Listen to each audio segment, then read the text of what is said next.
You could be doing all the right things, you could feel like everyone is just passing you by. You could feel like a fraud, but on paper the numbers look good, so why doesn't it feel like it? Just because you aren't the richest man doesn't mean you aren't doing well financially. Not everyone can be Elon Musk or Warren Buffett. Even the top has days where the imposter syndrome self-doubt sneaks in. Everyone struggles. Money doesn't change that. Welcome to Inspired Wallets. New videos are added every week. If you like educational videos on finance, then please subscribe and like. Alright, back to the video. Here are 5 signs you are doing financially well even if it doesn't feel like it. Watch to the end for a bonus tip. Or you can follow the timestamps provided to find what you are looking for. 1. Your earnings. Whether you live in the US or not, it can be hard to imagine what the average global income of the world collective population would be. Though the average can be skewed by the highest or lowest individuals, it's still fascinating to examine the global statistics. The average global personal income is $9,733 per year. The average global household income is $12,235, and the median per capita household income is only $2,920 per year. Making over $100,000 puts you in the top 10%. While making over $1 million puts you in the top 1%. The average daily income over the past 20 years has almost tripled. If you and your household brings in more than $12,235 on average a year, you are average. How's that for a bit of perspective? In some countries, that's a lot of money. In others, it would barely put food on the table, if at all. If your earnings are year over year going up, then you are in a great place. 2. Your savings. Most people are living paycheck to paycheck with no savings. Even your work colleagues that seem like they're doing much better than you are driving expensive cars and wearing flashy clothing. Chances are they are part of the population with no savings and they spend it just as fast as it comes in. Many people are very broke and they can't afford to save or to live below their means to save. But there are a lot of people that can but choose not to. As kids, we are taught to save as much money in a bank account for retirement. That's it.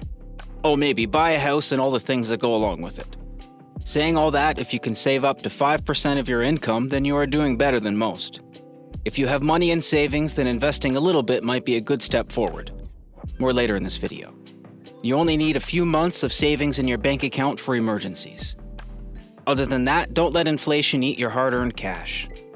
Your money just sitting in a savings account is losing value every year. And the bank's interest doesn't even come close to covering it. They keep 99.9% of the interest you put into your account.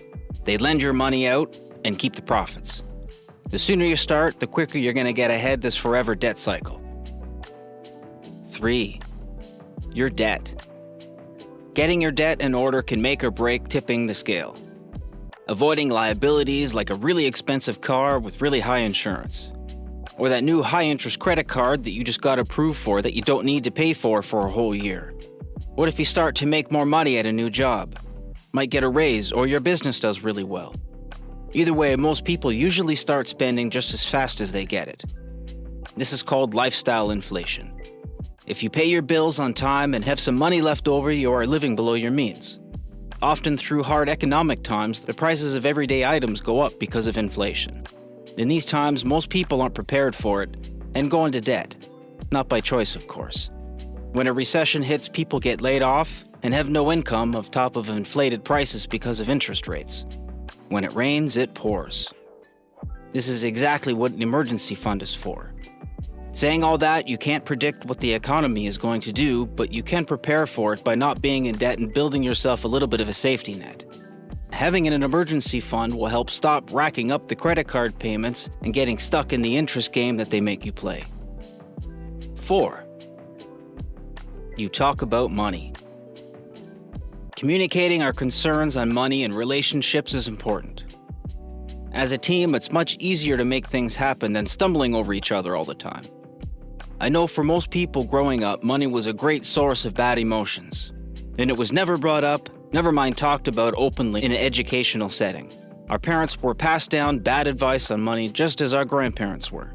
Generation after generation, the best we can do is learn more about it and teach the next generation to do better with it. To use it as a tool and not be scared of it or angry about it. Once you spend a little bit of time learning about the monetary system, you find it's pretty simple, really, and isn't perfect, and arguably, it's slowly failing, and one day it will be replaced with another system. Taking a step of action on a daily basis over a long period of time is the key. Sounds oversimplified, but it's true. You can also learn a lot about someone if they open up about their thoughts on money. We can learn a lot from people if we are willing to talk about it. Since it's such an important role in our lives, of course we get emotional. Most people don't have any and they don't know how to get any, so they might get frustrated and maybe feel inadequate as a provider. Having this weighing in on you for decades can really pay its toll. 5. Your incomes. Most people just have the one job that's the main cash cow for the family. If anything goes wrong with this job, the family would be in trouble. It's heartbreaking to see someone work for a job for 25 years and get let go because the business went bankrupt. In addition to not having the job, the pension that was paid into this is now just gone for retirement, with nothing to show for it. You can't just count on other people for everything. Nothing is guaranteed. Working a 9-to-5 is very necessary income for most people, and that's okay. Honest work is honest work. We need this kind of work for society to operate. After a long day working, I know the last thing you want to do is do more work. But why not start a side business with 10 to 5 hours a week? If you have any degrees or skills in general, build something around that. After a few years, this can end up being a main source of income.